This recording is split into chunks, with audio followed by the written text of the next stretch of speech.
Bonjour tout le monde, bienvenue pour cette nouvelle conférence de l'Université du facteur humain. Ce mois-ci, on a de la chance puisqu'on va avoir deux conférences. Cette conférence dédiée à la question du facteur IA, sommes-nous prêts pour ce qui arrive? Et puis la semaine prochaine, on aura une conférence qui aura un lien avec la cognition incarnée et qui questionnera le lien entre l'affordance et l'agentivité. Donc, deux conférences extrêmement différentes. Aujourd'hui, on a le plaisir d'accueillir un membre du bureau de l'association, puisque c'est Mohamed Senadji, qui est vice-président et qui s'occupe de l'ensemble des partenariats de l'association, mais qui est aussi Acceleration Lead chez Engie. Il nous expliquera en quoi ça consiste sans doute pendant sa conférence et qui va aborder ce sujet de l'intelligence artificielle du point de vue des grandes entreprises, mais aussi du point de vue de tous les individus qui sont confrontés à la relation que l'intelligence artificielle interroge pour nous aujourd'hui et puis sans doute pour nous demain. La particularité de cette conférence, c'est que, vous l'avez vu, l'invitation, elle dure 1h30. Vous n'êtes absolument pas obligé de rester pendant l'heure et demie qui va suivre. On va avoir 1 heure de conférence, alors un peu moins de temps de conférence pour garder quand même du temps de questions-réponses dans l'heure.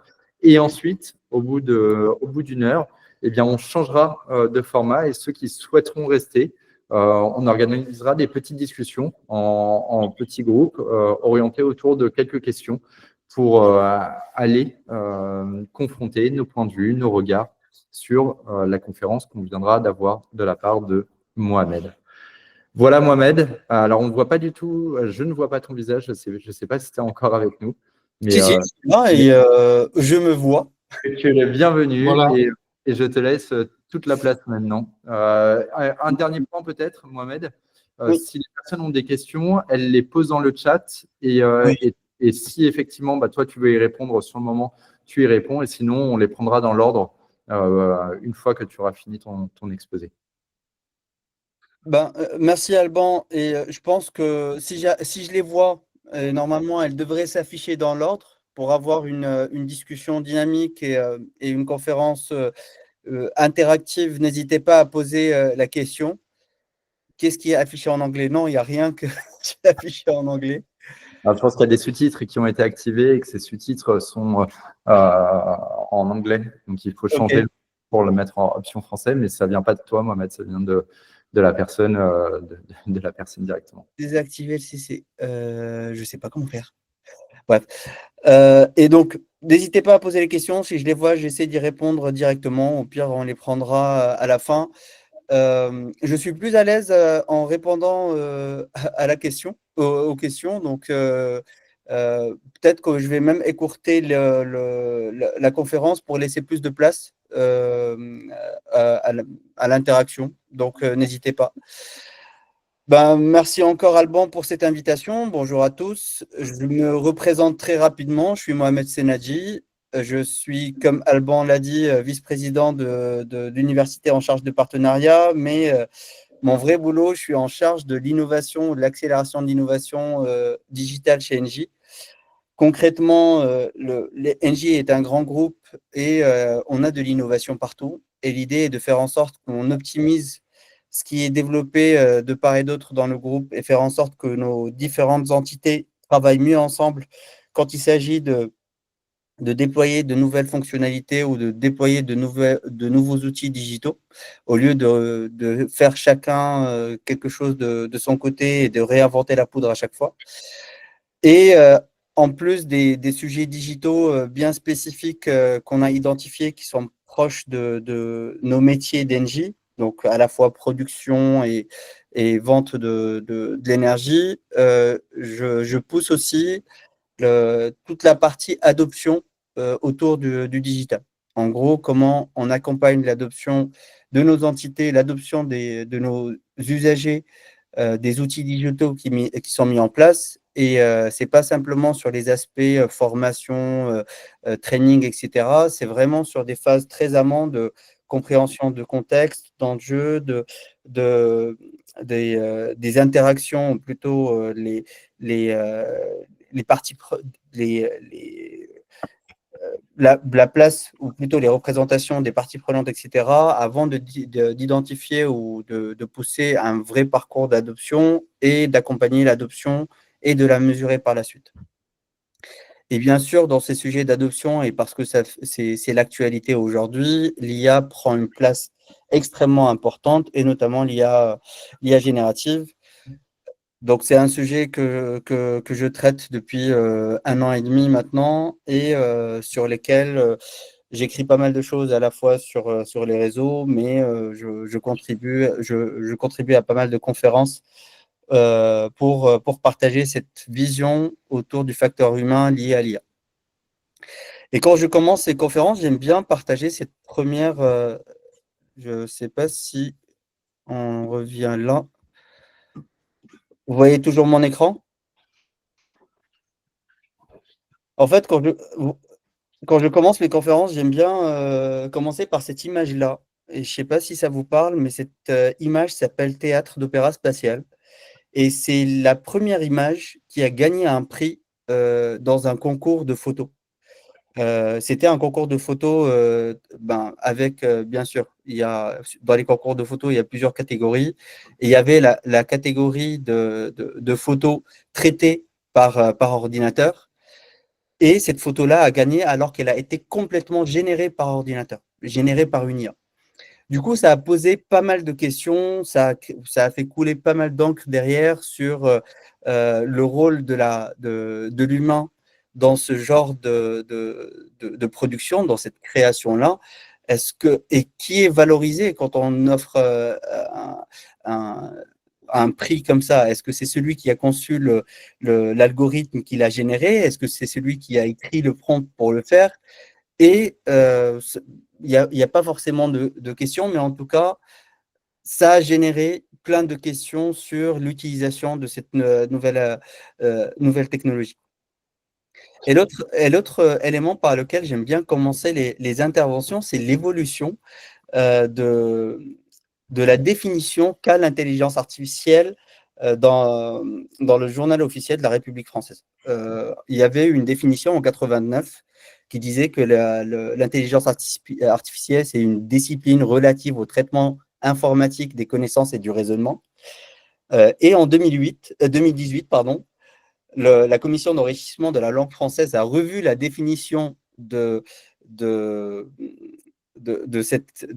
que c'est l'intelligence artificielle pour la langue française. Et je ne sais pas s'ils ont cherché à anticiper au maximum, mais aujourd'hui, la définition, c'est un champ interdisciplinaire théorique et pratique qui a pour objet la compréhension des mécanismes de cognition. Donc, ceux qui sont autour de l'écran aujourd'hui les connaissent relativement bien, et de réflexion, et leur imitation par des dispositifs matériels et logiciels à des fins d'assistance ou de substitution à des activités humaines.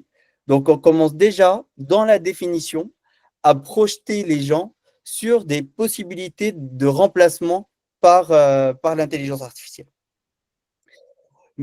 On va revenir sur ces notions de remplacement, et on rentrera un peu plus dans le détail quand on va aborder le constat que je fais notamment à travers un prisme facteur humain. Mais avant de rentrer dans le vif du sujet, je voulais revenir un peu sur l'histoire de cette IA. Bien sûr, je ne vais pas passer trop de temps dessus, mais sur l'échelle du temps et sur l'échelle de l'histoire et des connaissances, c'est quelque chose qui est relativement récent. Les premiers où on a commencé à parler de réseaux de neurones dans les années 40. Bien sûr, il y a les travaux de Turing et le fameux test de Turing dans les années 50 qui a permis de se poser la question devant une machine, est-ce que c'est une machine qui répond ou est-ce que c'est l'humain, et qui a défini quelque part ce fameux test qui permet de savoir si on se rapproche de la conscience humaine ou pas. Il y a bien sûr la phase entre des années 80 ou 90 qu'on décrit comme l'hiver de l'IA, où il y a eu il y a eu un détour de la recherche et de toute la partie scientifique sur l'impact sur l'IA. Je pense parce qu'il y a eu aussi d'autres disciplines qui se sont développées. Mais en tout cas, pendant ces 2 années, il y avait à la fois une limitation technique, et je reviendrai dessus plus tard, mais aussi un désintérêt vis-à-vis de cette techno. Jusqu'à l'explosion en 96, où il y a Deep Blue d'IBM qui a battu Garry Kasparov, qui était champion d'échecs. Dans les débuts des années 80, on disait que personne n'arriverait à battre un humain sur l'échec parce que c'est extrêmement complexe, jusqu'à ce que Deep Blue le fasse. On a dit la même chose sur le AlphaGo en 2016, où on disait le jeu de Go est extrêmement complexe. C'est pas possible que une machine puisse battre un humain parce que c'est au-delà simplement du calcul, et il y a de l'intuition, il y a des choses d'anticipation, jusqu'à ce fameux 37e coup de la troisième partie entre le champion du monde humain, je perds son nom, et AlphaGo, où la machine prend un coup complètement inattendu.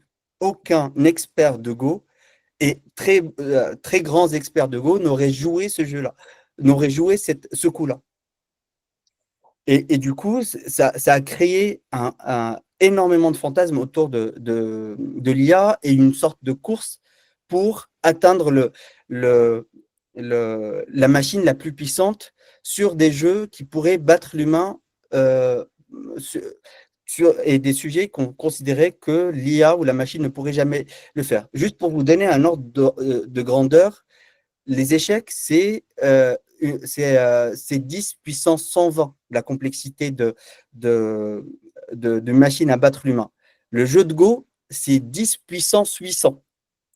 Et en 2019, il y a eu Google qui a pris, avec Deep Blue, qui a pris le challenge de battre StarCraft. StarCraft, c'est un jeu de rôle où il y a quasiment 400 actions possibles par minute. Et Google a investi des millions pour entraîner des IA à gagner les humains sur ce jeu de Go. Et en 2019, et pour remettre un peu par rapport à l'échec et au jeu de Go, StarCraft, c'est quasiment 50 puissance 400 fois 30. Donc 50 puissance 12 000, la complexité qu'il faut à une machine pour battre un humain à ce jeu-là. Et en 2019, il y a une machine qui a écrasé les champions du monde très, très facilement. Donc, ça montre à quel point, et très rapidement, les capacités techniques de ces machines se développent, et remet en question pas mal de choses sur notre façon de travailler, notre façon d'apprendre, etc. Et on va revenir dessus plus tard. Et puis, il y a la révolution des LLM avec le ChatGPT, ou plutôt OpenAI, qui a lancé GPT-3 en 2020, jusqu'à 2022, et l'explosion, la démocratisation de ChatGPT.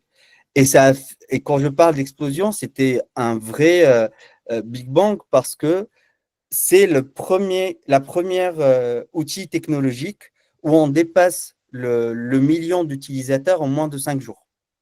Instagram, c'était 1 an et demi, Netflix, c'était 3 ans et demi. Avec ChatGPT et l'ouverture de ChatGPT en novembre 2022, en 5 jours, on a atteint le million d'utilisateurs.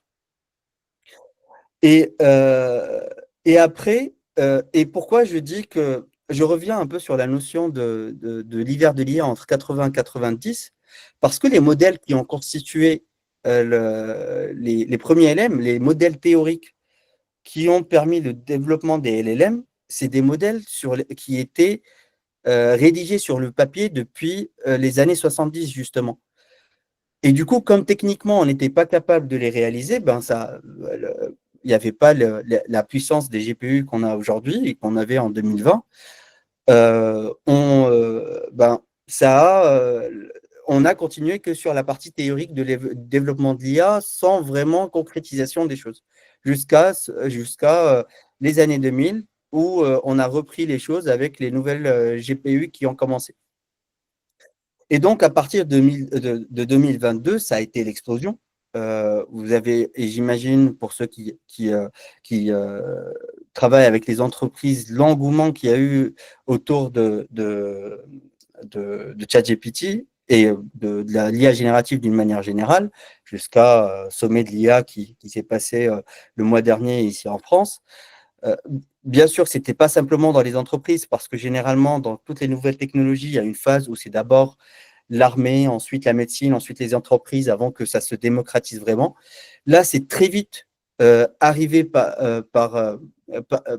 entre les mains de tout le monde, tellement que en, en, en 2 ans, en un an, en 2023 par exemple, l'IA a généré plus d'images en un an que tout ce qui a été pris en photo depuis 150 ans. Depuis la création de la photo, les nouvelles images qui ont été générées par IA a dépassé ce nombre-là.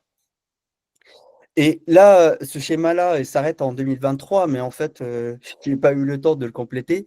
Mais j'ai l'impression que entre 2023 et début 2025, il y a eu quasiment plus de choses que tout ce qu'il y a dans le schéma. Il y a eu bien sûr, il y avait tous les sujets autour des LLM et tous les grands acteurs qui ont sorti leur propre modèle, avec Google qui a sorti Gemini, Microsoft qui a sorti Copilot. Ensuite, on se rendait compte que les LLM, c'était extrêmement gros parfois pour traiter certaines tâches. Et du coup, il y a eu l'émergence des SLM, donc les Small Language Models. Donc, c'est des modèles plus réduits, entraînés sur des tâches plus spécifiques et qui permettent d'accélérer ce temps d'apprentissage autour de l'IA. Et ensuite, il y a quelques mois, DeepSeek qui est venu complètement révolutionner le truc, parce que avec la version californienne américaine des LLM, qu'il fallait investir énormément dans l'apprentissage, dans de l'infrastructure, et donc des gros data centers pour entraîner les modèles.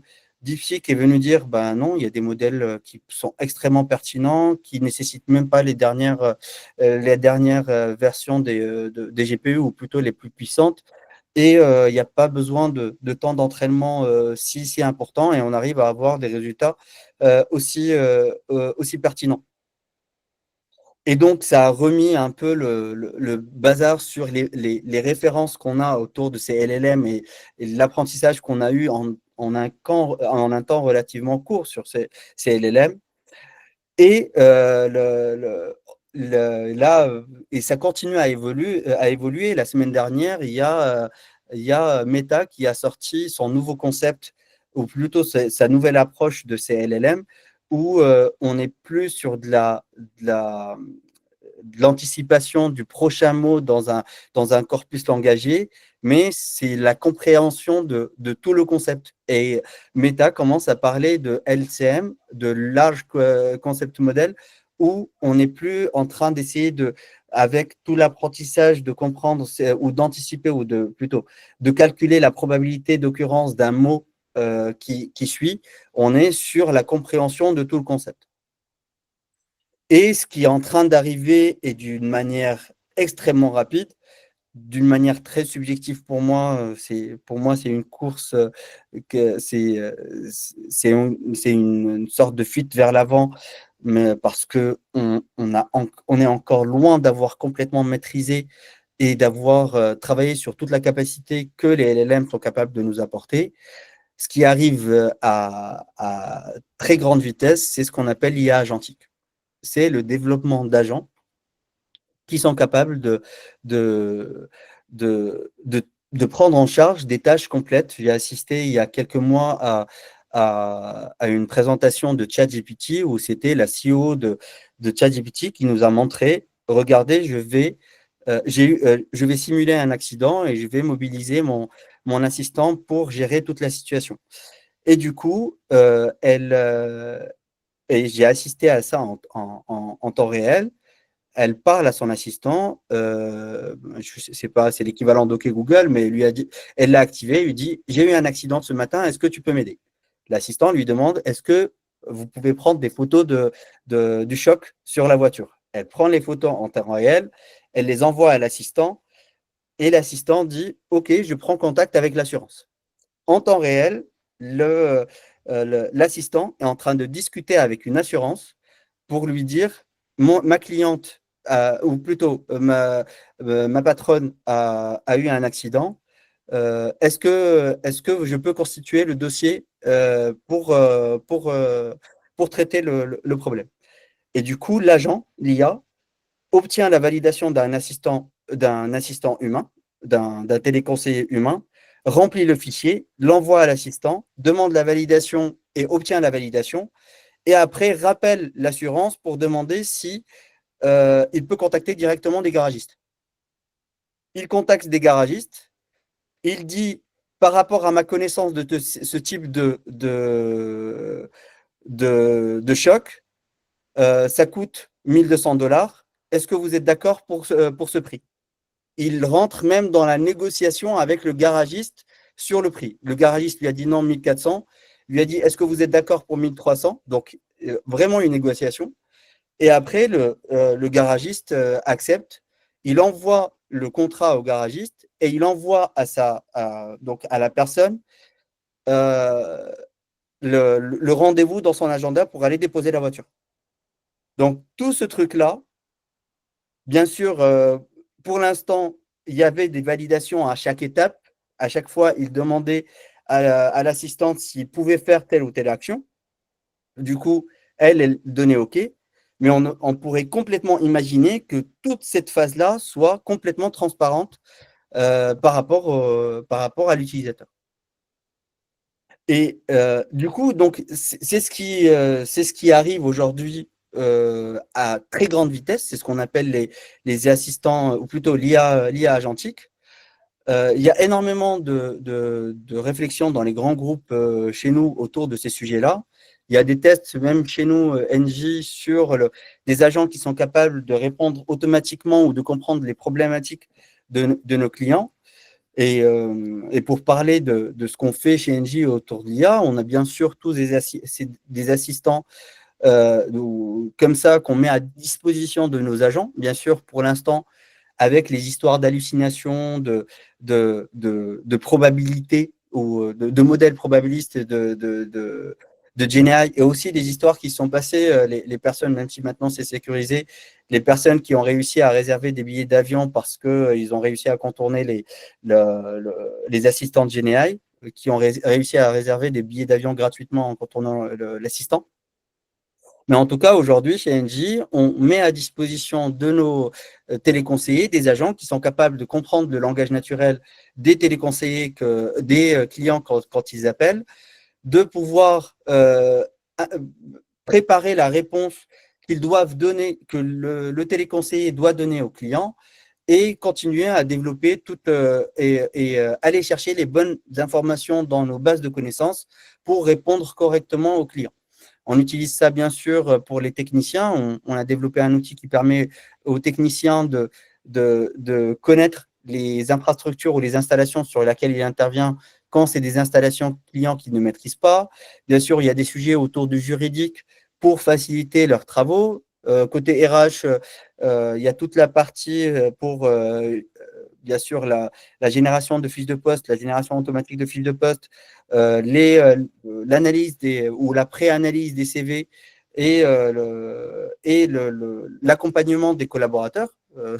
J'ai fait, pas plus tard que la semaine dernière, mes objectifs annuels, et j'avais la possibilité de générer automatiquement mes objectifs à travers l'outil qui a été mis à disposition avec un assistant. Je donne juste l'idée et la machine est capable de me donner l'objectif à faire, comment ça peut se décliner, la description, les tâches à réaliser, et éventuellement un planning provisoire. Et je ne fais que lire et rédiger. Mais je reviendrai sur ces sujets-là plus tard. Et bien sûr, par exemple, pour les commerciaux, on est capable, on a développé des outils qui permettent d'analyser les appels d'offres et de préparer les réponses. Donc, il y a des usages concrets aujourd'hui de cette IA générative au sein du groupe. Mais il y a aussi énormément de craintes, énormément de preuves, de peur, d'inquiétude. Même même Geoffrey Hinton, le prix Nobel de physique l'année dernière, a démissionné de Google parce que justement, il disait que les gens sont en train de travailler sur des sujets qu'ils ne maîtrisent pas du tout. Et c'est vrai, aujourd'hui, ce qui était considéré comme du calcul résiduel dans des IA qui tournent, et du coup, par rapport à l'objectif qu'on donnait à la machine, était considéré comme comment dire, de la friture. Aujourd'hui, il y a des mécanismes que l'IA développe d'elle-même. Je ne veux pas aller dans l'anthropomorphisme, mais il y a des phénomènes d'IA ou des machines qui cherchent à se préserver à tous les coups, qui poussent l'utilisateur à aller vers ce qui va lui permettre de se développer, etc. Et on est sur des sujets d'éthique que les personnes qui sont dans la tech ne se posent pas forcément toutes les questions nécessaires avant d'aller plus loin dans ce qu'ils sont en train de faire.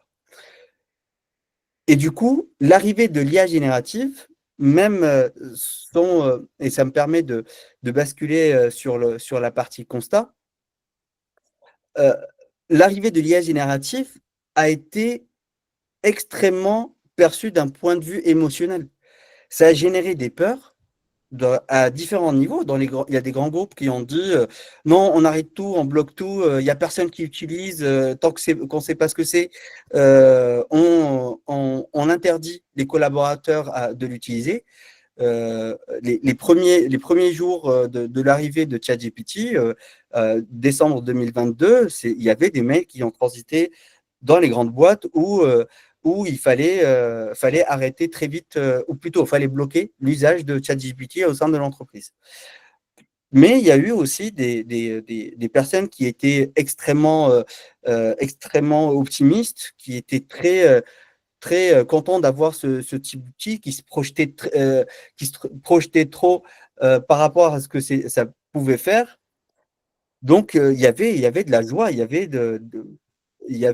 des personnes qui ont plongé corps et âme dans ce que l'IA et l'IA générative étaient capables de leur apporter. Bien sûr, ça a généré par la suite de la frustration parce que ça ne répondait pas forcément à ce qu'il disait. Du coup, il y avait de la tristesse. Il y avait aussi de la colère à différentes étapes. Il y avait de la colère vis-à-vis des entreprises qui interdisaient. Pourquoi on m'interdit d'utiliser ça pour mieux travailler?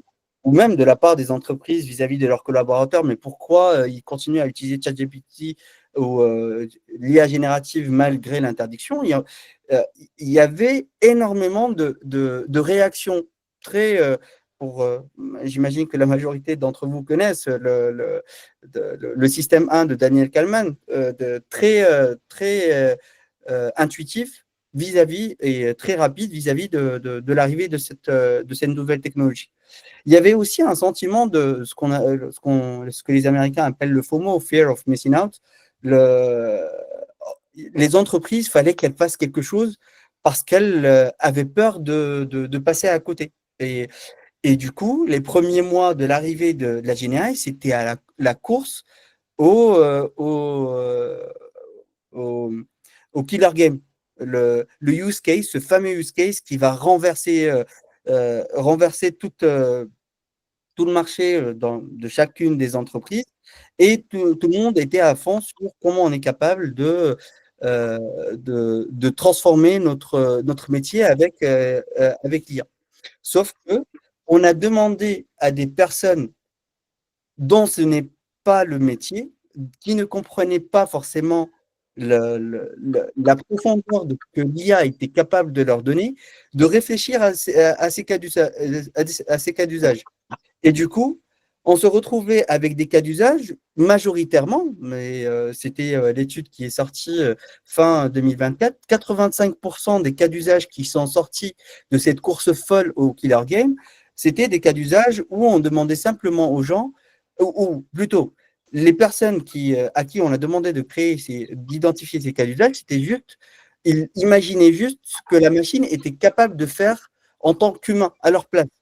personne, très, très peu, et quasiment personne n'a imaginé une IA qui vient travailler complètement différemment de ce que l'humain est capable de faire. En gros, on demandait à la machine de faire plus vite, mieux, avec un meilleur résultat, ce que l'humain était capable de faire. Mais pas autrement, en s'appuyant sur les vraies capacités de l'IA. Et dans toutes ces réactions-là, bien sûr, il y avait énormément de facteurs. Encore une fois, je suis un peu les logiques de la fresque. Il y avait des facteurs qui rentraient en jeu. Il y avait énormément de représentations de la part de ceux qui ont reçu cette nouvelle technologie. Bien sûr, il y a tout l'imaginaire qu'on avait de l'IA, autour de l'IA. Une question? Non? Ok. Donc, il y avait énormément de représentations, d'imaginaires autour de ce que l'IA était capable de faire. Du coup, parfois, on était extrêmement…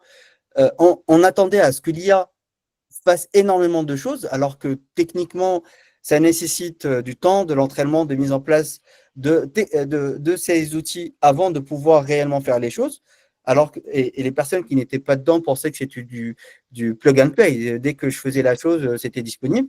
Il y avait bien sûr euh, des projections sur la façon dans laquelle on allait utiliser cette IA, et on considérait que c'était une technologie comme une autre, alors qu'elle vient vraiment chambouler la façon dans laquelle on va travailler, et je rentrerai un peu plus dans le détail plus tard.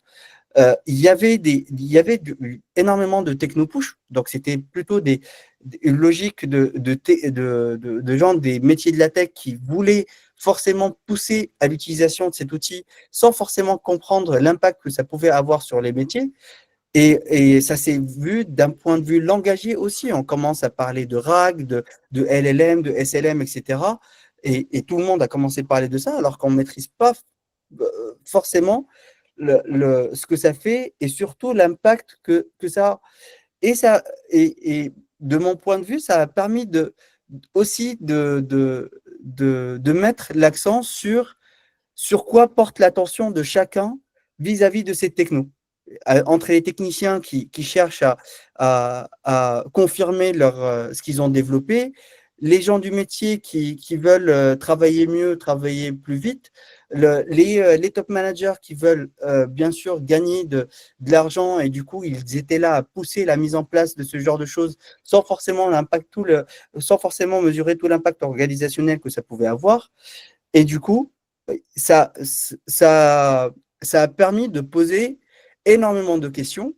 Et moi, j'ai constaté qu'il y a cette prise de recul lors de l'AI Summit en février dernier, sur lequel il y a eu énormément de communication et énormément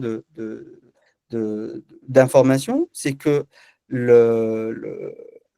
prenons un peu plus de recul sur ce qu'on est en train de faire avec l'IA et la GenAI, parce que l'impact est beaucoup plus important que ce qu'on est en train de voir à très court terme.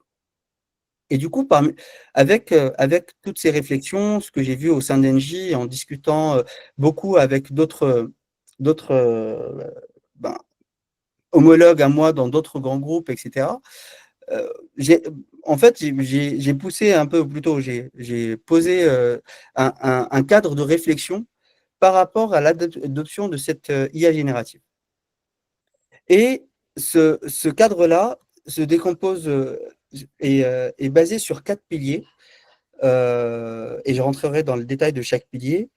Mais c'est des piliers il n'y a pas de suite dans les piliers. En fait, c'est des piliers qui interagissent et sur lesquels il y a des notions communes entre chacune des.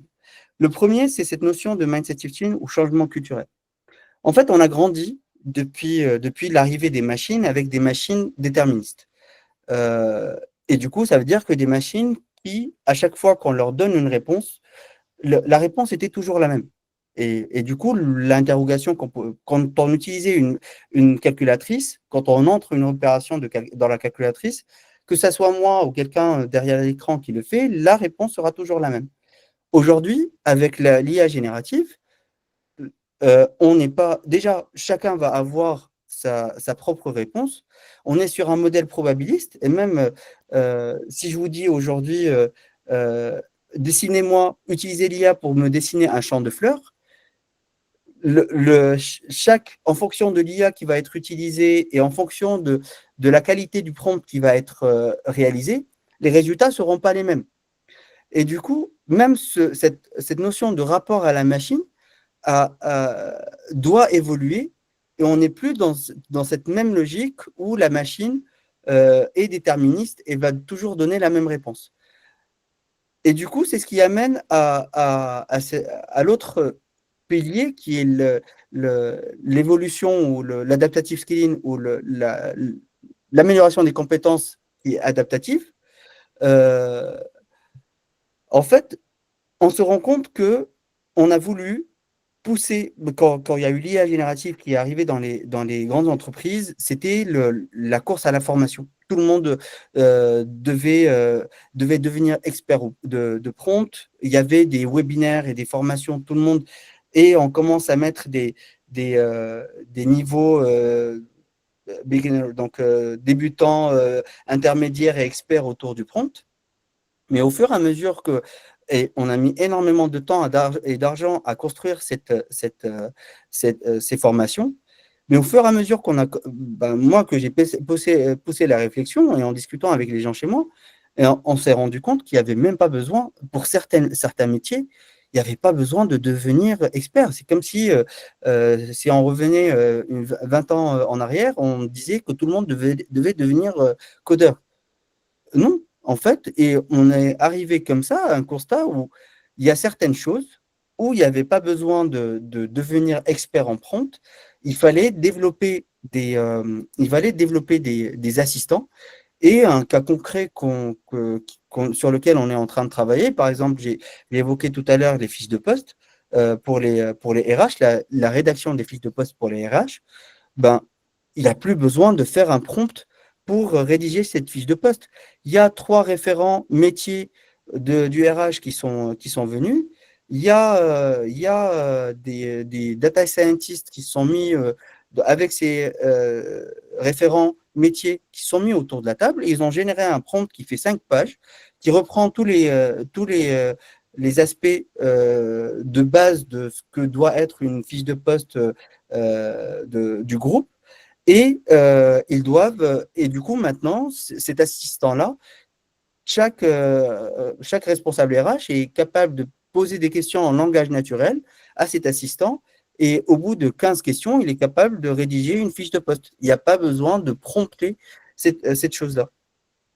Et du coup, cette adaptative scaling, c'est plutôt le fait de mieux comprendre l'écosystème des gens, leurs enjeux, leurs motivations, ce qui est leur intérêt, pour pouvoir adapter la façon dans laquelle on les met on améliore leurs compétences sur cette IA générative. Ce qui amène au 3e pilier qui est le parcours naturel. Et ce parcours naturel, c'est le fait que, par exemple, j'utilise souvent cet exemple-là. Si j'ai, par exemple, une semaine où je vais avoir que des réunions à faire, si à la fin de la semaine, si pendant cette semaine-là, moi, j'ai besoin de monter en compétence sur comment résumer mes réunions, comment définir des plans d'action, comment pouvoir les distribuer. Mais si on vient me pousser une formation sur comment devenir meilleur comment faire des meilleures présentations avec Copilot, avec chat ou plutôt Copilot PowerPoint, ben non. Au mieux, je suis curieux, je vais venir, mais si je vais pas venir, si je vais pas appliquer ce que j'ai appris, la courbe d'apprentissage va mobiliser mon attention pendant un petit temps, mais après ça va disparaître. Ou au pire, je viendrai pas parce que ça correspond pas à mes enjeux, ça correspond pas à ce que j'ai besoin de faire. Et c'est là où il faut intégrer toutes ces formations autour de l'IA, etc., comme quelque chose qui fait partie du quotidien des collaborateurs et que ça ne soit pas considéré comme quelque chose en plus. Et et c'est le cas aujourd'hui. On s'est retrouvé avec des situations où les personnes considéraient l'IA générative comme un gadget supplémentaire qu'ils doivent ajouter et à utiliser de temps en temps en fonction des besoins. Alors que ça peut apporter énormément de choses si on les intègre dans ce qu'ils font au quotidien. Et le dernier point ou le dernier pilier, c'est ce que j'appelle le HAT, le Human Automation Teaming. Et c'est des recherches qui ont débuté il y a une vingtaine d'années. C'est l'armée américaine qui a commencé à travailler dessus, sur comment faire collaborer des groupes d'humains et de machines en situation opérationnelle. Et le principe de ce HAT, c'est d'abord identifier ce qui doit rester de la responsabilité de l'humain, sur quoi on est intransigeant, c'est l'humain qui doit gérer cette partie-là. Ça veut dire qu'on doit maintenir sa compétence dessus et continuer à développer ses connaissances sur cette partie-là. Qu'est-ce qui peut être automatisé est délégué à la machine. Et dans ce cas-là, c'est extrêmement situationnel et c'est pas parce qu'on le délègue maintenant qu'il faut le déléguer à chaque fois. Donc, réfléchir situation par situation et en pleine conscience sur qu'est-ce que je délègue à la machine. Et derrière, le T, c'est pour le teaming, comment je vais travailler avec cette machine-là. Et donc, dans ce travail, on fait la différence, ou dans les recherches, les études autour du HT, on fait la différence entre ce qu'on appelle la collaboration. Du coup, comment en fait, quand on travaille en collaboration, ça veut dire que tous les deux, on a le même objectif et on a des tâches pour atteindre cet objectif-là, soit en coopération. Et là, on peut avoir l'homme et la machine qui travaillent chacun de son côté. Et on a des points et qui ont des objectifs différents. Et on a des points d'alignement pour s'assurer que on est en phase par rapport à ce qui a été prévu de faire. Et du coup, on s'est rendu compte très vite que ce HAT-là est extrêmement important. Je me suis retrouvé en fin d'année dernière avec une collègue qui vient me voir, qui me dit ben, j'ai pas réussi à faire ce que je devais faire. Le ChatGPT, ou plutôt Copilot chez nous, a été en comment dire, il y avait une mise à jour sur ChatGPT, du coup, sur Copilot, du coup, il était indisponible. J'ai pas réussi à faire ce que j'ai prévu de faire. Je lui dis, mais il y a 3 mois, tu faisais comment? Ça veut dire qu'on a déjà commencé à développer des dépendances par rapport à ces outils-là, et sans forcément prendre de recul sur l'impact, et surtout à moyen et long terme que ça peut avoir. Ça me fait penser à une étude qui est sortie, qui a été publiée par Microsoft notamment, et un autre collège dont j'ai perdu le nom, mais qui disait que plus on déléguait des tâches et on déléguait la responsabilité aux machines de réalisation de certaines tâches, et plus on faisait confiance à la réponse, aux réponses que la machine était capable de nous donner, moins on développait l'esprit critique. En gros, on était en train de rentrer, ils ont fait une étude auprès de 300 cadres, et ils se sont rendus compte que plus ils faisaient confiance à ce que disait la machine, moins ils challengeaient ce qu'elle était capable de dire. Et par rapport à des métiers chez nous, par exemple des techniciens, qui doivent intervenir sur des chaudières, sur des machines critiques, dangereuses, ne pas être dans une posture ou dans une logique où ils doivent challenger la façon dans laquelle ce que la machine est capable de leur répondre, ben, ça peut devenir critique et même problématique, dangereux pour nos techniciens. Et on s'est retrouvé aussi dans d'autres situations où, par rapport à cette notion de représentation qu'on avait sur l'IA, on avait des populations qui sont commencées à saboter les différentes expérimentations qu'on lance, et notamment parce qu'on projetait des choses sur l'IA qui étaient complètement à côté de ce que l'IA était capable de faire. Et ça me fait penser à une autre étude d'Ethan Mollick, où il expliquait pourquoi les gens ne parlaient pas de ChatGPT autour de l'utilisation de la générative AI autour d'eux, parce qu'il y avait encore ce sentiment que c'était triché ou que c'était interdit par l'entreprise et qu'il fallait pas, si on l'utilisait, il fallait pas trop le dire. Ils avaient bien sûr peur du remplacement. Et du coup, si je continue à développer une machine qui me permet ou qui va mieux comprendre ce que je vais faire, au bout d'un moment, c'est quoi ma valeur à moi et qu'est-ce que je vais pouvoir continuer à faire si c'est faisable par une machine. Et derrière, on avait peur de la surcharge. Donc, on avait peur pour ce deuxième point du licenciement. Et derrière, on ne communiquait pas sur l'utilisation de l'IA parce qu'on avait peur on avait peur de la surcharge. Que si on commence à devenir performant, que les gens ou que les managers commencent à nous demander d'en faire plus.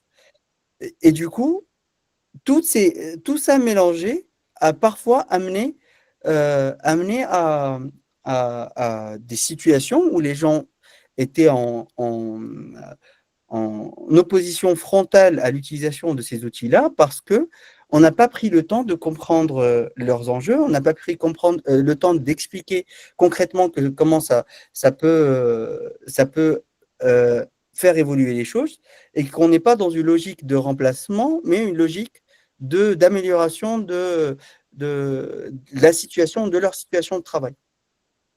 Et du coup, concrètement, pour passer de la théorie que je vous ai montrée là à la pratique, aujourd'hui, et notamment avec Humans Matter et Alban a participé à ces discussions, on est en train de lancer un programme qui a été développé par Humans Matter qui s'appelle 21 jours et qui permet de mobiliser les ressources cognitives, et notamment l'attention, l'apprentissage et du coup les réseaux d'apprentissage, les habitudes et le sentiment d'efficacité personnelle pour faire évoluer, les approches qu'on a sur la façon dans laquelle on déploie l'IA au sein de chez nous. Et du coup, pour conclure, parce que je vois que finalement j'ai été beaucoup plus bavard que prévu, pour laisser du temps aux questions, en termes d'impact, pour moi, l'IA générative va être une excellente opportunité pour transformer la façon dans laquelle on devient plus humain dans la façon dans laquelle on travaille. Je m'explique. On commence déjà à le voir. Quand les formats, quand quelqu'un envoie un mail qui est passé par le filtre GenAI, on le voit. Il y a des idées, on voit que c'est pas, ça vient, quand on connaît la personne, on voit que ça vient pas de la personne, etc. Et du coup, je pense que à la fois sur des sujets de management, de leadership, et à la fois sur des sujets de performance individuelle, cet outil, et notamment l'IA générative, va être un outil excellent pour les entreprises, pour celles qui sont déjà humaines, vont devenir encore plus humaines et mettre en valeur cette humanité-là, et celles qui sont dans une logique déshumanisée, très orientée process, très orientée performance, etc., vont se rendre compte que il y a un vrai problème si on continue dans cette voie de la performance du process, parce que l'IA va être capable d'automatiser énormément de choses.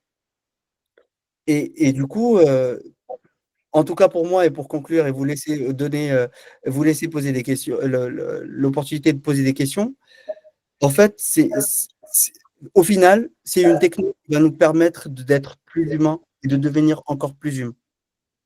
Merci pour votre attention. Je ne sais pas s'il y a. J'ai pas vu les questions. Donc, Merci. Ouais, il y a eu quelques questions dans le canal. Alors, hop, après, on peut ouvrir le canal et les personnes les reposent elles-mêmes. je les reprends. Il y a une question de Léa. Je ne sais pas si Léa est encore connectée. Léa. Ouais, si, Non, je suis là. c'est bon. Bonjour. Tu vas la poser. Ouais, moi j'ai une question un peu gratte-gratte parce que je fais du conseil, auprès des directions et aujourd'hui la vraie question qui tourne autour de l'intelligence artificielle, outre tout ce que je peux lire là, qui est les matériaux évidemment et l'éthique, l'IA Act, etc., c'est le ROI. Mhm. Et donc, je me demande comment aujourd'hui tu fais pour justifier le ROI d'époque pour les mettre à l'échelle. En fait, merci pour ta question. Et c'est un vrai sujet chez nous aussi. Bon, et il y a plusieurs réponses. Un vrai souci qu'on a par rapport au POC d'une manière générale, c'est que on les fait sur une population tellement réduite et tellement et quelque part dans une sorte de laboratoire Mm. pour prouver la valeur, et on se rend compte très vite que la généralisation n'est pas possible. Et du coup, même dans la façon dans laquelle on commence à qualifier les POC et la façon dans laquelle on identifie les POC, aujourd'hui, c'est énormément, il y a des prérequis, et notamment justement sur ces questions de scalabilité, et qu'est-ce qui se passe après le POC, je pousse pour qu'on se pose des questions avant et que ça ne soit pas faire de l'IA pour faire de l'IA. Mais aujourd'hui, on a des cas d'usage très concrets où il y a une vraie valeur ajoutée. Quand je parlais tout à l'heure des agents de l'IA assisté, ou plutôt des agents des téléconseillers assistés par l'IA, d'un point de vue temps passé avec le téléconseiller et la qualité des échanges qu'il a avec le client, on est sur une amélioration entre 30 et 40%. Donc, on réduit le temps des téléconseillers et on améliore la qualité de l'interaction avec le client. Et ça, c'est facilement monétisable. Donc, il y a des cas d'usage où ça peut vraiment facilement amener à un ROI. L'autre exemple que j'ai, c'est sur la rédaction des fiches de poste. Très bêtement, on avait des fiches de poste où il fallait un jour, ou plutôt une demi-journée pour le faire. Maintenant, c'est 20 minutes. Donc, concrètement, et après, je pense que ça fait partie des choses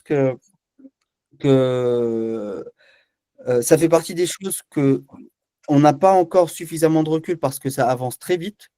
Oui. Les vrais gains vont être plutôt dans la façon dans laquelle on va se réorganiser avec ces machines-là et avec ces outils-là, pas dans l'outil lui-même.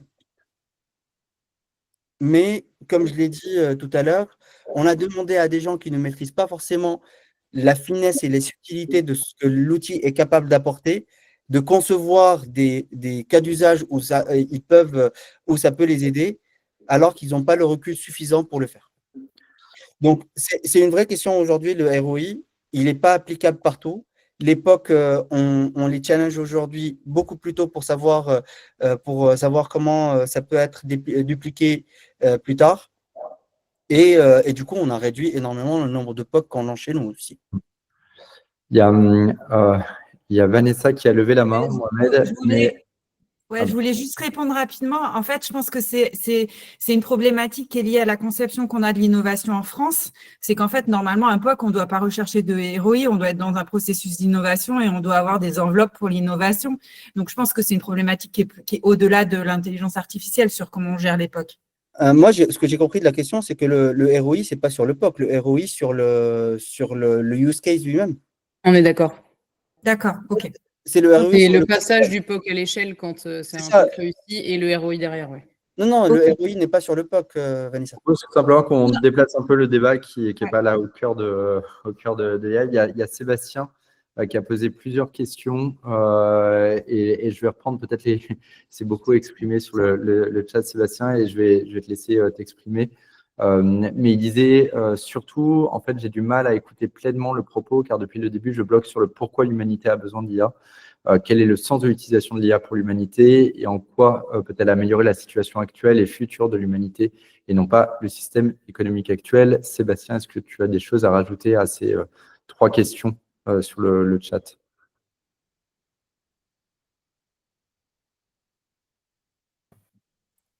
Je sais pas, mais enfin, je me sens en complet décalage ce soir, aussi bien sur l'utilisation des mots anglais en langue que je pratique facilement, mais voilà, que sur les concepts. Et vraiment, je bloque depuis le début là même sur la dernière discussion. Alors peut-être qu'on va me dire que je suis un cas d'école justement des gros ringards, mais je bloque sur, en fait, ça va nous rajouter des contraintes avec une technologie informatique qui est vouée à disparaître quand on n'aura plus de terres rares et de métaux rares. Et donc, et avec aussi, alors ça a été évoqué, le fait que du coup, il y a des gens qui réfléchissent plus une fois qu'ils utilisent l'IA. Donc, du coup, je bloque sur tout ça, où je m'attendais plutôt que la discussion de ce soir soit plutôt sur, alors c'était, enfin, je sais pas, une prise de recul en fait sur ça, quoi. Donc voilà. Donc du coup, je l'ai pas, et du coup, ça me perturbe pas mal, mais voilà, c'est vraiment merci, un ressenti personnel. Merci Sébastien, et j'entends. Peut-être que j'ai passé trop de temps sur la première partie et que j'aurais dû m'éterniser sur notamment le cadre et la mise en application, parce que justement, c'est un moyen, ou plutôt mon moyen que j'ai identifié moi pour prendre le recul. Et si je remonte un peu plus sur la question initiale du pourquoi du comment de l'IA, sans forcément être fataliste, elle est là aujourd'hui.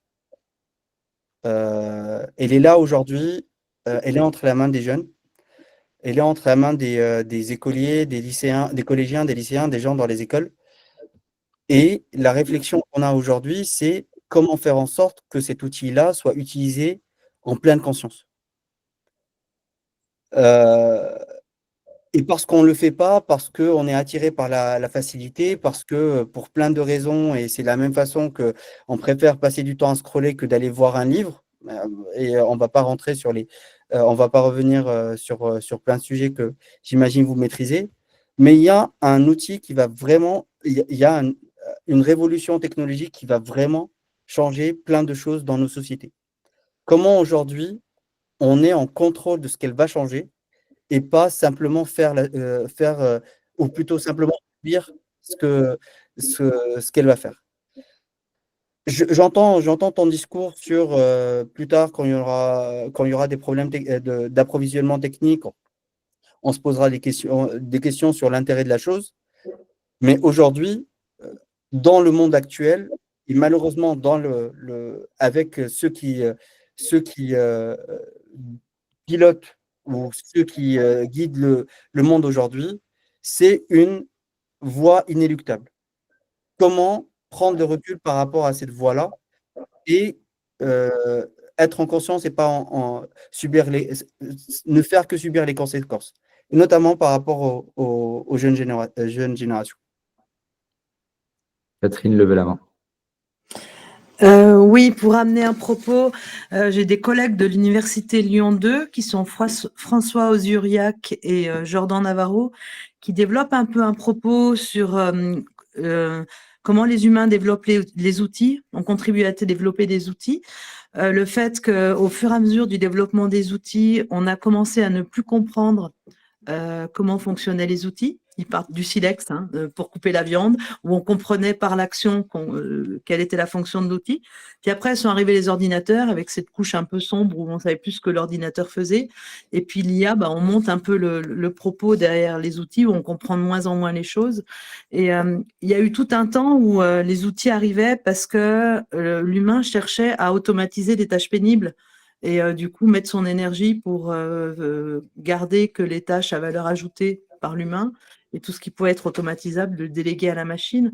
Mais aujourd'hui, avec ces IA génératives, avec les nouvelles générations d'outils, on perd encore plus le sens de tout ça. Et c'est vrai qu'on a un peu le sentiment de perdre pied. Et du coup, quand tu dis, Mohamed, comment faire en sorte que l'IA soit utilisée en pleine conscience, c'est ça tout l'art, parce qu'en fait, ce qui montre François et Jordan, là, c'est que moi, par exemple, j'ai travaillé pendant longtemps sur le développement du véhicule autonome. Et on dit, tiens, le véhicule autonome, il n'est pas sécurisé, donc des véhicules de niveau 3, là, c'est ce niveau intermédiaire, on va demander au conducteur de superviser la machine. Mais le fait que la machine vient interagir avec le conducteur, en fait, ça change la tâche. Et L'humain, il est pas en capacité de la superviser comme il faut, la tâche est modifiée et il perd sa compétence pour faire la tâche d'avant et on lui demande de devenir un drive hanger, ou je sais pas en anglais on dit ça comme ça, mais ou un superviseur de conducteur, là, une tâche qui est pas définie, qui sait pas faire. Donc en fait, tout le débat que tu essaies de nous amener, Mohamed, là, sur comment on réfléchit à faire en sorte d'interagir avec des machines, il est profond et il est difficile en fait à mener. Moi, j'avoue que je suis un peu perdue en ce moment sur qu'est-ce que ça amène.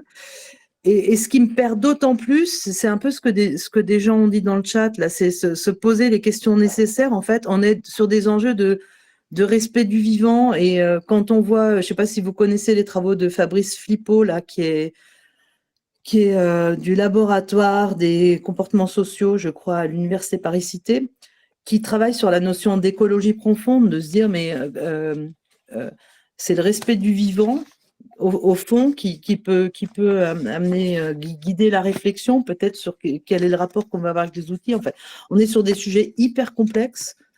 Et le lien au vivant, là, dans le propos de Mohamed, je l'ai pas capté alors qu'il était demandé par certains. Et pour moi, c'est ce qui me manquerait aujourd'hui, quoi. Voilà, je sais pas, Mohamed, qu'est-ce que toi tu en penses de comment on fait pour avoir un usage d'un IA rationnel au regard des consommations énergétiques, de la consommation de terres rares qu'on vient d'évoquer, enfin tout ça. Qu'est-ce que tu en penses, toi, Mohamed? Merci en tout cas pour ton propos aussi. Merci Catherine. Et je rebondis sur ta question et j'essaie d'en profiter pour répondre à une question sur sur une autre question que j'ai vue qui dit comment l'IA est capable de nous rendre plus humains. En fait, concrètement, aujourd'hui, chez moi, il y a plein de sujets sur lesquels je bloque parce qu'il n'y a aucun intérêt à ce que ce soit une IA qui fasse la chose. C'est qu'il y a énormément d'outils plus simples,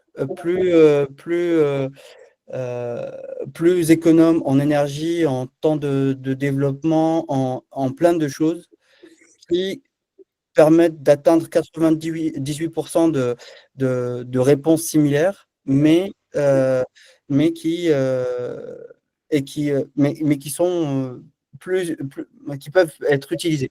Et du coup, aujourd'hui, l'une des réflexions que j'ai réussi à pousser chez Engie, et j'essaie de le pousser partout ailleurs, c'est cette conscience de est-ce qu'on a vraiment besoin de l'IA pour faire telle ou telle tâche.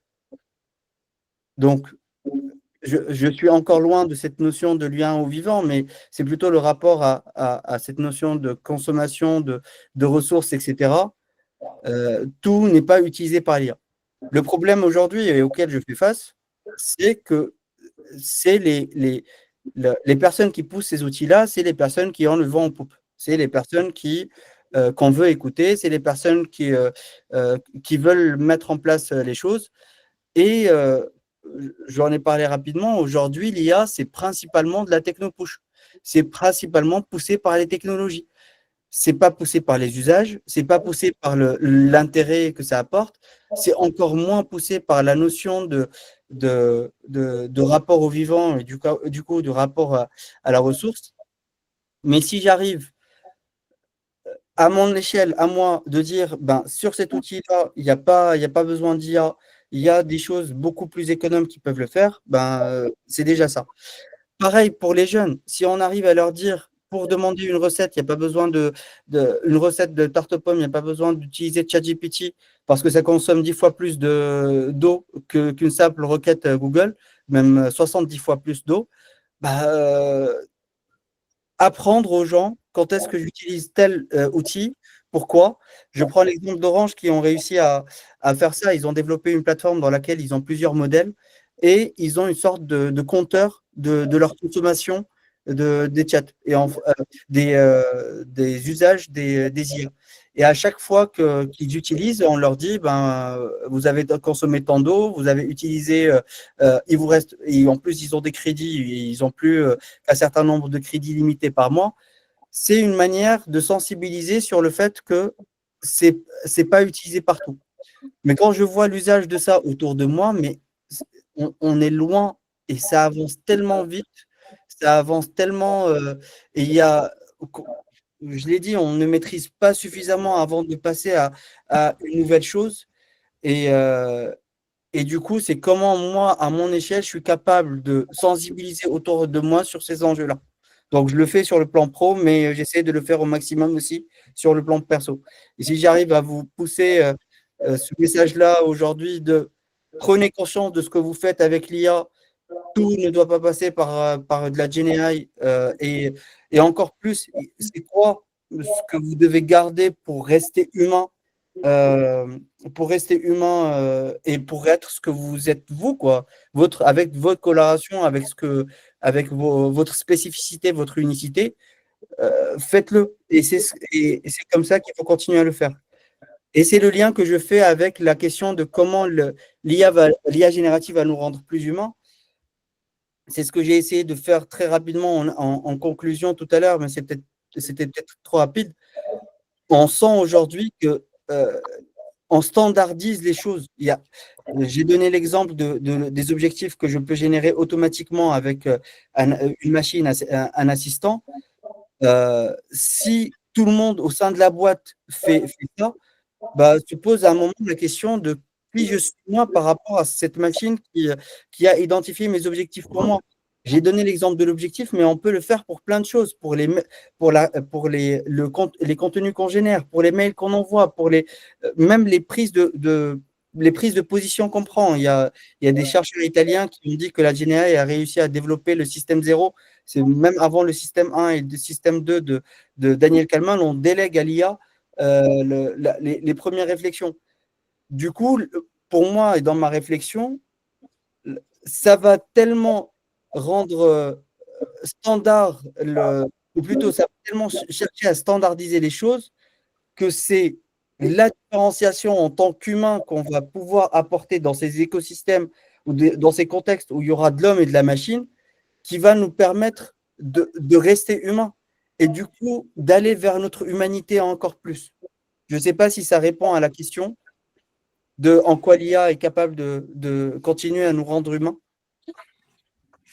Ouais, merci. Alors, Rosen, levez la main. Je ne sais pas si mais vas-y. Non. Merci pour cette conférence. Merci pour cette thématique où on sent bien, effectivement, que c'est difficile d'avoir des idées claires. Merci aussi pour les questions qui permettent effectivement de recentrer le débat, en tout cas la conférence, vers les enjeux. Parce que pour comprendre si l'IA va totalement nous rendre fous ou si on va trouver encore un peu de sagesse, là où on voit bien que notre ère autour du progrès nous a pas forcément permis de prendre soin de l'humain. Et c'est vrai que j'aimerais clair. En tout cas, moi, si j'utilise l'IA, j'ai l'impression de collaborer avec toute la résonance du mot collabo. Donc, même s'il y a un engouement, même s'il y a un côté très grisant à l'IA, de nous simplifier la vie, de cette intelligence, de cette, comment dirais-je, idolation autour du côté technologique et que permet l'IA et l'innovation. Moi, j'aimerais bien, en tout cas, qu'on aborde le côté philosophique de l'IA. Et je trouve que ça n'apparaît pas assez dans les discours pour nous aider à penser véritablement en conscience. J'entends, moi, qu'on ne peut pas faire autrement. J'entends que on ne pourra pas y échapper. Et pourtant, j'aimerais qu'on fasse ce travail qui n'est pas fait par ceux qui investissent massivement dans l'IA et qui, moi, en tout cas, me donnent pas du tout confiance. Et c'est vrai que j'adorerais que l'Université des facteurs humains, qui a cette envie de prendre soin de l'humain, en conscience de tous ses biais, nous permette d'y voir un peu plus clair. Mais je comprends que le sujet n'est pas simple. Mais moi, ça aurait été ma quête, en tout cas. Je peux peut-être simplement prendre la parole en rebond à ce que dit Rosen, parce que la question qui était posée de en quoi l'IA peut-elle nous rendre plus humains, elle me rappelle Phèdre de Platon et le mythe de Teute. C'est un mythe qui porte sur l'écriture. Socrate n'était pas du tout favorable à l'écriture et critiquait l'utilisation de l'écriture en disant que l'écriture était soi-disant un remède à notre manque de mémoire, mais en étant un remède à notre manque de mémoire, il allait participer à la réduction de notre mémoire. On est plus de 2500 ans plus tard et on voit qu'on a réussi alors effectivement, Rosen dit on est peut-être au bout du progrès, mais on a réussi quand même à évoluer sur beaucoup d'aspects plutôt positivement et notamment grâce à l'écriture. Il n'empêche qu'effectivement, l'écriture a conduit à de nombreux problèmes auxquels on est confronté aujourd'hui. Et donc, bien entendu, c'est un des... Enfin, voilà, tout n'est pas positif dans l'écriture. Et quand on regarde l'IA, on peut se poser la question aussi de qu'est-ce qu'elle peut nous amener de positif, cette IA? Quand on voit les progrès qui peuvent être apportés dans le monde des sciences, on le voit notamment en cancérologie, aujourd'hui, des IA sont capables de repérer des cancers que des personnes sont incapables de voir à l'œil nu, n'auraient jamais été capables. Et on sait que les progrès qu'on va faire en médecine grâce à l'IA sont fondamentaux. C'est-à-dire qu'on va être capable de repérer des maladies extrêmement individualisées, d'apporter des soins extrêmement personnalisés à des personnes et on va sans doute guérir, heureusement, une belle partie de personnes qui, malheureusement, auraient perdu la vie à cause de... sans l'IA. Il y a d'autres secteurs dans lesquels l'IA peut apporter beaucoup de bénéfices, mais la question, Oui, mais j'entends ça parce qu'on nous abreuve évidemment de cette vision positive qui nous permettrait en tout cas d'utiliser l'IA les yeux fermés avec cette grande confiance, mais on sait aussi la perversité de l'homme, qu'il n'est pas que le bien, qu'il est effectivement une dualité de choses et on ne parle pas assez du côté perverse de l'IA et je trouve que c'est pas juste et que c'est véritablement en ayant en conscience les deux aspects de l'IA que l'on peut vraiment agir et s'en emparer. Voilà. Et c'est ce discours qu'on a du mal à entendre, cette vérité, cette lucidité en tout cas sur ce que permet l'IA. On entend beaucoup trop parler des côtés positifs pour justement, moi en tout cas en ce qui me concerne, avoir une forme de suspicion qui s'installe, surtout avec le chaos dans lequel on est, de la crise climatique évidemment, mais en parallèle de la crise de notre humanité. C'est pour ça que je trouve ça intéressant d'avoir les deux au moins. C'est pour ça que j'ai bien apprécié dans ce qui a été proposé par Mohamed, de dire on a encore aujourd'hui une vision trop anthropocentrique de la façon dont on voit l'IA. C'est-à-dire qu'on pense l'IA comme ce qui va remplacer ce que les humains font ou ne font pas. Or, c'est pas ça ce qui va se passer. C'est que l'IA, elle va faire évoluer nos usages vers des usages qu'on ne pense pas, qu'on ne sait pas penser aujourd'hui. Et c'est pour ça que Mohamed, quand il dit elle va nous obliger à repenser notre humanité, non pas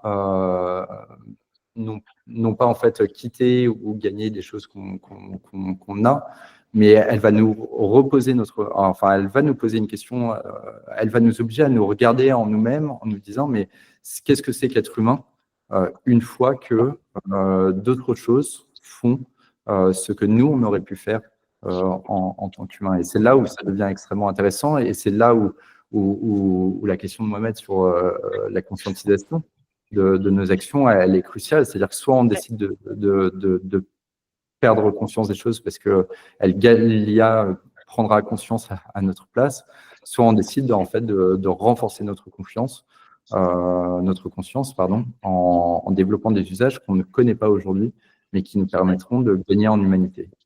Je me permets juste une autre réflexion et après j'arrête parce que je ne voudrais pas que ça se finisse en monologue, mais il y a une forme de côté, le mot m'échappe, utopique, parce que c'est pas notre seule conscience, on fait partie d'un système dont on ne sait pas finalement quels sont les enjeux de l'IA et quelles sont les intentions derrière l'IA. Et c'est pour ça que c'est compliqué, parce qu'on pourra très bien avoir une intention individuelle en conscience, les choses nous échapperont, comme le progrès nous a échappé avec cette crise climatique. Voilà. Et c'est pour ça que l'enjeu de l'IA est est compliqué à défendre ou compliqué d'en faire des conférences parce qu'on ne connaît pas forcément les intentions. Et pourtant, c'est cette partie-là qui nous intéresse, il me semble. Quand on sait que les investissements massifs vont vers l'IA alors qu'il y a des sujets sociaux qui sont vachement plus importants comme la santé, comme plein d'autres choses. Donc voilà, c'est en ce sens qu'il y a une vérité qui nous est cachée et qui me semble être intéressante de comprendre. Mais le sujet est complexe, j'en conviens. Léa. Oui, je sors un peu de la philosophie et de toutes les dimensions qui évidemment sont matière à controverse. Mais je me demandais, Mohamed, est-ce que vous vous êtes posé la question dans les différents cas justement j'aime pas ce mot-là, mais je sais que je vais faire lever les poils aux gens, mais d'optimisation du temps de certaines personnes, du management et de la place du nouveau manager de demain?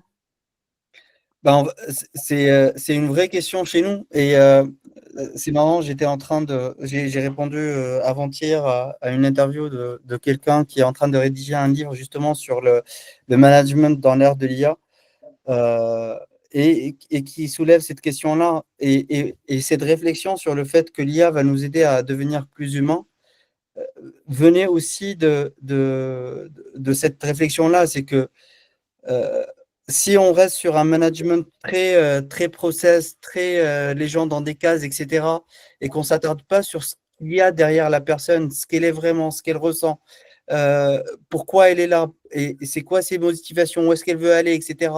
Et en tant que manager, on va pas aller vers ça, ou plutôt, l'IA va nous permettre d'automatiser tellement de choses qu'en tant que manager, on va pouvoir aller sur ces sujets-là. Et ça va permettre d'identifier la différence entre des managers humains et des managers process, et du coup, entre des entreprises humaines et des entreprises process. Donc, c'est des vraies réflexions chez nous sur le sujet. Et c'est juste pour ajouter un peu le débat, plutôt d'ajouter du grain à moudre, c'est que on va apprendre où les entreprises doivent s'adapter à manager avec l'IA en même temps que manager les nouvelles générations qui arrivent et les nouvelles générations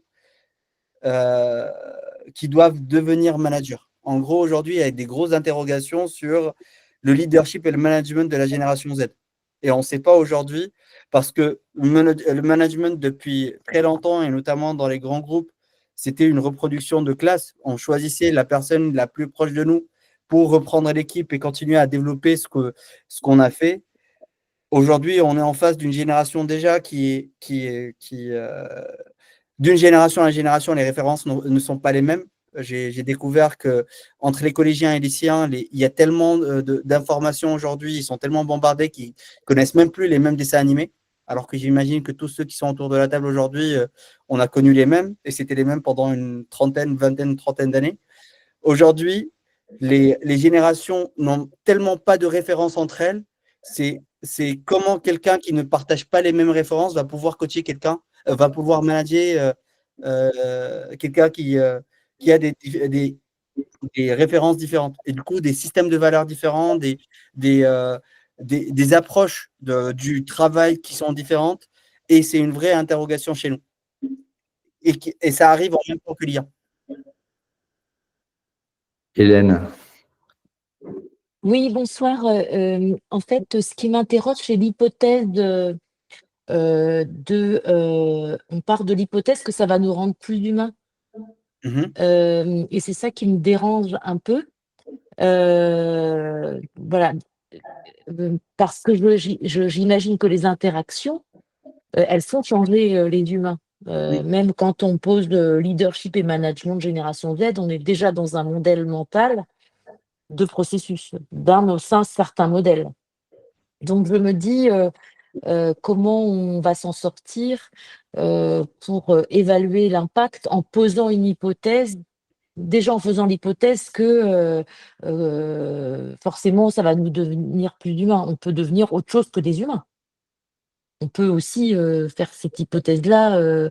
Parce que, par exemple, si on prend un exemple complètement basique, j'ai remarqué quand même que pour aller avoir dans des conférences sur les RH, effectivement que c'était utilisé dans le recrutement, fait sur des modèles où il n'y a qu'une type d'humain qui est effectivement issu de la techno. Il n'y a même plus dans les intermédiaires de l'emploi, c'est même plus des gens qui ont des RH et des compétences en sciences humaines, c'est des informaticiens qui nous expliquaient comment marchaient des booléens. Donc, j'étais quand même je m'interrogeais quand même sur la façon dont nous allons évoluer et notre capacité à rester humain. C'est-à-dire que si on prenait l'hypothèse inverse, c'est qu'est-ce qui est dégradé, en fait, ce qu'on n'arrive plus déjà à faire sur les nouvelles générations. Hein, on voit bien que moi, j'ai été dans des formations où il y a déjà plus de papier, il n'y a plus de crayon, il n'y a plus de… Enfin, c'est quand même un peu… je serais tentée de ne pas forcément partir sur une hypothèse de comment elle va nous rendre plus humains, c'est comment elle va… Enfin, voilà, c'est ça que je bug un peu, moi, au niveau des hypothèses de départ de la réflexion. En fait, c'est même pas des hypothèses des départs. Pour moi, c'est aujourd'hui, au stade de réflexion dans lequel aujourd'hui, c'est plutôt une conclusion de réflexion. C'est que, ou une conclusion, c'est une étape dans la réflexion qui, je pense, va continuer. En fait, comme l'a dit Alban, ça va nous interroger sur plein de choses, sur ce que nous sommes nous et sur notre système de valeurs, sur quoi nous sommes intransigeants, sur quoi on ne veut pas changer. Et c'est là où je dis que ça va sortir ce qui est le plus humain en nous. Voilà, si tant est, on est capable de rester maître de nos processus cognitifs et qu'ils n'évoluent pas, parce qu'on peut aussi imaginer qu'on devienne un peu crétin aussi. Et de plus en capacité de faire Voilà, on peut aussi dans un système de perte de processus cognitifs. Quand on voit la question sur l'attention, voilà, pour l'instant, on se dit que les machines, si elles nous prennent les émotions, voilà, voilà. Mais qu'est-ce qui reste vraiment, qui n'est pas dégradé aujourd'hui dans notre système cognitif? Voilà, c'est ça que j'aimerais bien, voilà, je vois pas trop finalement.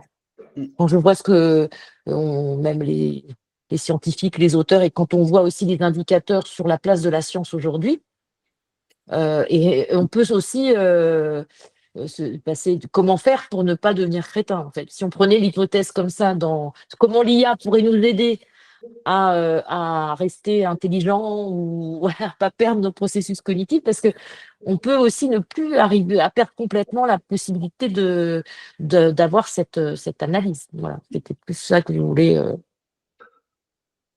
Je voulais juste faire part de cette inquiétude qui est plus grande après la conférence. Merci Hélène.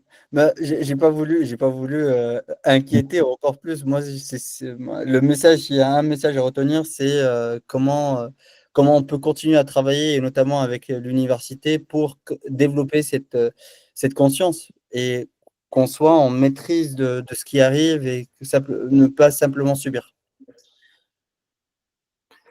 Il y a une question de temporalité, hein. C'est-à-dire que peut-être que là, les années qui vont suivre vont être des vraies années de perte de nos capacités cognitives. Peut-être que dans 50 ans, dans 100 ans, si les humains sont encore sur la planète, ce seront au contraire des années de regain des capacités cognitives de l'humain par rapport à l'IA. Si je reprends l'exemple de l'écriture, hein, il a fallu du temps entre Platon et les philosophes humanistes pour qu'il se passe quelque chose de vraiment positif pour l'humanité. Ça prendra du temps.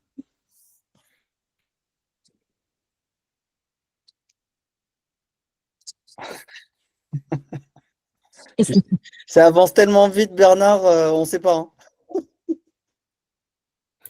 Oui. Non, surtout 100 ans, 50 ans, déjà non, mais 100 ans.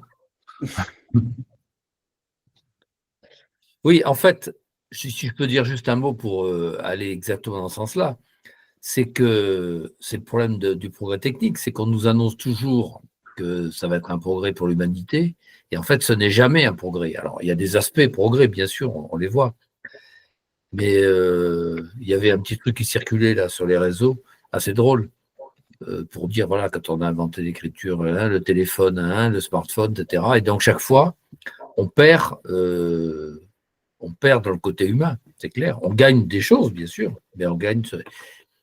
Et est-ce que le bénéfice est positif ou pas en termes de relations humaines? Ça a plutôt tendance à se compliquer. Il y a des ruptures qui se font au niveau technologique.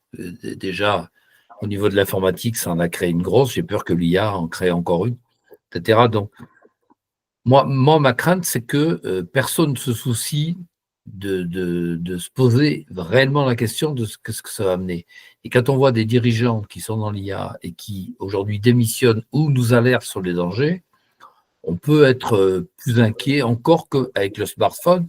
Et le smartphone, notamment dans la santé, énormément de responsables annoncent des catastrophes totales, quoi.